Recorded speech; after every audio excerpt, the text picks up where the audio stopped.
Ronald Reagan used to ask the question, are you better off than you were 4 years ago? In this case, are you better off than you were in 6? And the answer is, the country is definitely better off than we were when I came into office. But do you think people feel it? They don't feel it. And the reason they don't feel it is because incomes and wages are not going up. There's solutions to that. It is the case that there are a lot of folks who, really aren't improving, and a lot of folks who really are still in a recession. You think of the long-term unemployed, people who've been driven out of the labor force, people like that. Could we have done better if the president had been more focused on this? And I think the answer to that question is clearly yes.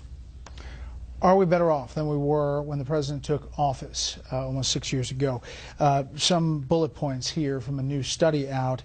1 in 5 workers has been laid off in the past 5 years. 22% said they found no new job, and 44% said the new job was a step down. The unemployment rate is now down to 6.1%, yet consumer confidence also took a drop in September, fell to 86.0, the first decline in 4 months. Conference Board of Economists says the decline reflected a less positive view of the current state of the job market. We're back with the panel. Mara, the president's going to speak about the economy this week. Right. They see this as a positive. Well, they feel that he has to get back to the economy. That's the most important issue for all voters this year, and he's been unable to talk about it because of all the stuff that's been happening around the world that we just discussed. I think the biggest political problem for the president is just what that economist talked about. The people who are the worst hurt are the long-term unemployed, people who've been driven out of the labor force, people who are lower income, lower education. Those are generally Democratic voters, and this year the Democrats' task is to fire up those people and get them to the polls, and that's where they have the biggest hurdle. An uphill battle. Yeah. Yeah, I mean, if you think about what the president's likely to say in this speech on Thursday, it's going to be more of the same of what we've had for 6 years. And I'm just afraid, from his perspective, that's not going to work. If you listen to what he said in response to the question from Steve Kroft, where he boasted that the country was better off than it was 6 years ago, he then goes on to list a number of things that, if we were to do them now, could help improve the economy even more. Raise the minimum wage, more investment in infrastructure, more government investment in job training, all of the kinds of activist government programs that this president has championed and in many cases implemented over the past 6 years that plainly haven't worked. We're looking at the slowest economic recovery in history. They haven't worked, and he's unable to come to grips with that fact. And we're starting to see the foreshadowing in some of the things that Josh Earnest has said. In other words, if there was a Democratic House, it would be a different story. Of course, it's never his fault. He's been in office for 6 years. He's had the biggest stimulus in galactic history, but of course it's the Republicans' fault because they won't do what he says on the minimum wage. It's not a convincing argument, and it's not going to work. Technically speaking, we are, of course, better off.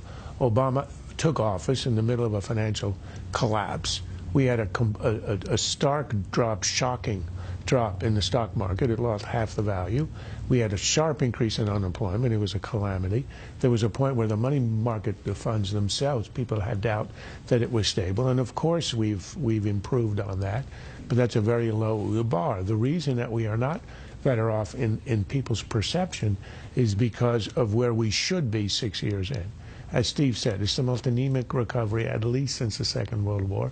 And what you had on earlier in the show, this is the first recovery in which median income has gone down.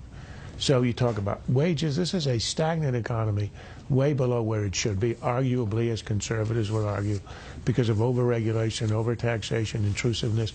We have the great windfall of the production of oil and gas. This is a boon that the administration has done everything it can to hold back. It is still sustaining our economy. So that's what people are sensing, and I don't know what he's going to say. If talking about the economy is a way to improve his political prospects, it tells you how badly we are everywhere else. Mark, quickly, he said they don't feel it because incomes and wages are not going up. There are solutions to that. Well, he thinks that raising the minimum wage is one of those solutions. Now, the minimum wage has tremendous support. 70% of Americans think it should be raised, and you see Republicans all around the country in tight races saying they are now for a state-level minimum wage, even if they're not for the federal one. So he has some popular initiatives that he thinks would help. I think the minimum wage is a very small thing, but yeah, it would improve people's lives. Politically popular. I'm sorry to see some Republicans embrace it. It's bad policy. That's it for the panel, but stay tuned for some analysis of that fiery Iowa Senate debate.